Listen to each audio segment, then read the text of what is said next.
कहते हैं कि दुनिया की सबसे सुरक्षित और पवित्र कोई जगह है तो वह है माँ की कोख। वाकई में माँ बनना हर शादीशुदा महिला के लिए एक सपना होता है।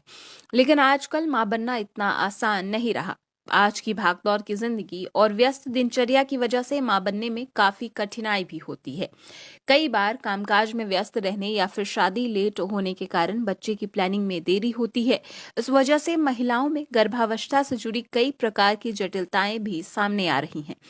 उन्हीं में से एक है प्लेसेंटा प्रीविया, जिसे हम लो लाइंग प्लेसेंटा भी कहते हैं। गर्भावस्था में निषेचित अंडा या फर्टिलाइज्ड एग फैलोपियन ट्यूब से होते हुए गर्भाशय में प्रत्यारोपित होता है।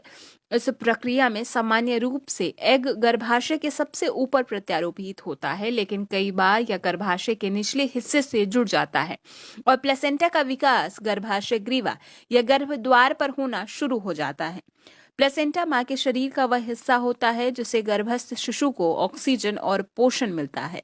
प्लेसेंटा का एक सिरा गर्भनाल या अम्बिलिकल कॉर्ड से और दूसरा सिरा बच्चे से जुड़ा होता है। सामान्य गर्भावस्था में प्लेसेंटा गर्भाशय के ऊपर की तरफ या बगल से जुड़ी रहती है, जबकि प्लेसेंटा प्रीविया की स्थिति में यह गर्भाशय ग्रीवा या सर्विक्स और गर्भद्वार को आंशिक या पूरी तरह से ढक लेती है।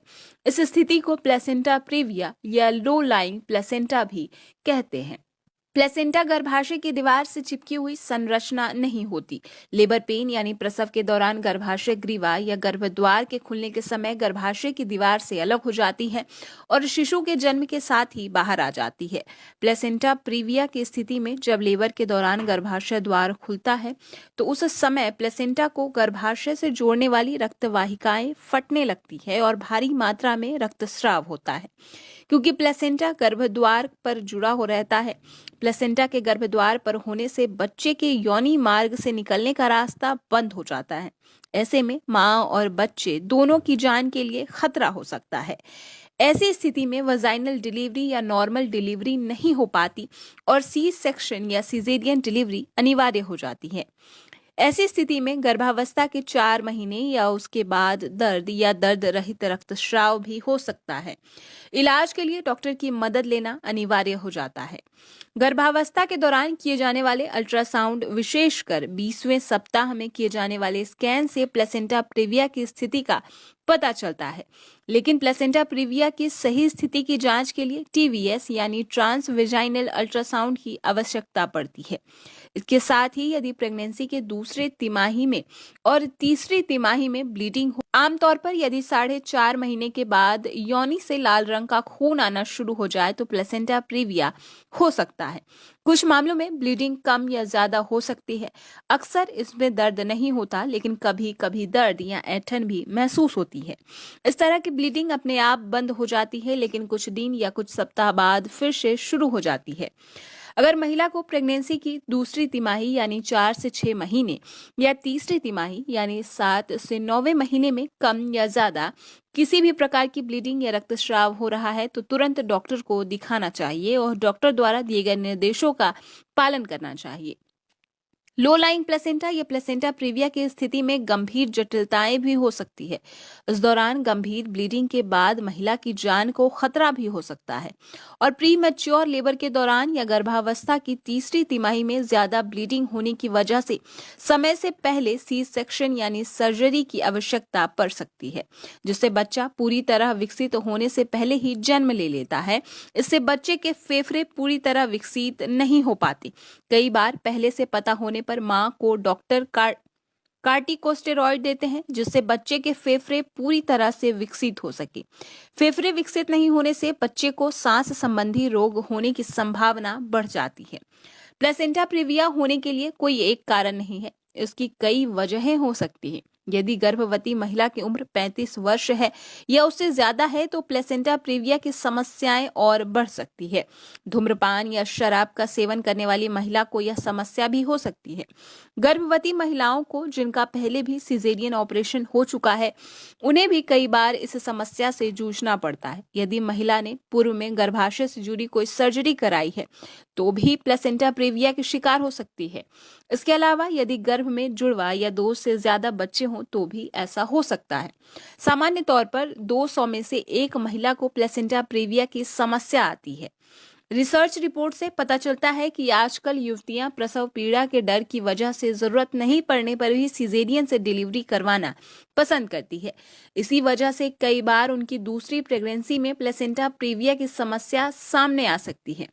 इसलिए जब तक अति आवश्यक ना हो और डॉक्टर आपको सी सेक्शन कराने के लिए ना कहे, तब तक खुद सर्जरी यानी सी सेक्शन से डिलीवरी ना करवाएं। नॉर्मल डिलीवरी के लिए ही कोशिश करें। प्लेसेंटा प्रीविया के लिए कोई इलाज या सर्जरी उपलब्ध नहीं है, लेकिन इसमें होने वाली ब्लीडिंग को रोकने के लिए कई उपाय हैं। ब्लीडिंग कम हो रही है तो ब्लीडिंग शुरू होते ही डॉक्टर की सलाह लें।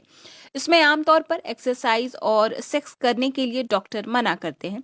इस तरह ज्यादा ब्लीडिंग होने पर खून चढ़ाने की जरूरत पड़ सकती है। ऐसी स्थिति में प्रेगनेंसी के 36वें हफ्ते पूरे होते ही सी सेक्शन के जरिए डिलीवरी करा दी जाती है। 37वें हफ्ते के पहले डिलीवरी कराने पर शिशु के फेफड़े अविकसित रह जाते हैं। इसलिए डिलीवरी की प्लानिंग से पहले डॉक्टर गर्भवती को कार्टिकोस्टेरॉइड देते हैं। यदि ब्लीडिंग बंद ना हो तो शिशु पर दबाव पड़ने लगता है और उसे नुकसान पहुंचने की संभावना रहती है।